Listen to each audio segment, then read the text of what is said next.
Ayan, kaka-uwi lang natin galing sa duty. So, ngayon tayo ay magluluto. Hindi naman ako magluluto, magpe-prepare lang ako ng mga kakailanganing ingredients. Pagdating ng aking asawa, siya na po ang magluto. Hello! Ayan, tayo po ngayon ay pupunta sa bakala or tindahan. Bakala kasi tawag dito.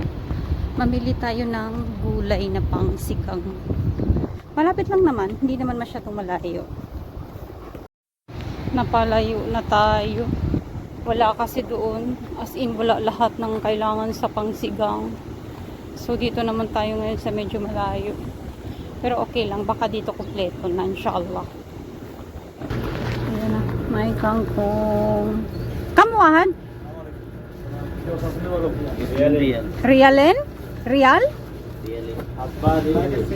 Haba rialen? Okay. Di ba fresco pa? Fresh. May kamatis. Ano pa ba? Kangkong ay. Ayan. Ganito lang kaliliit yung mga ang tawag nito, okra. So may talong din sila. Ayan o. May talong din. Dito ka makakita ng ganito na napakalaki talaga.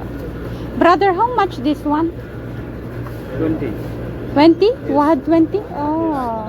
120 riyal. Small. 10 riyal. 10 riyal. Okay. So yan, halos kumpleto dito. So ngayon mamili tayo ng okra. Ayan, umikot-ikot na tayo kung saan na lang tayo napadpad. Kasi kulang ng balatong, sumikot na naman ako doon na naman sa kabila. Malalayo yung tindahan kasi dito. Kaloka. At least okay na, kompleto na. So dumaan muna tayo dito. Kaya gusto kong kumain ng parata. Nagkakrib ako ng parata.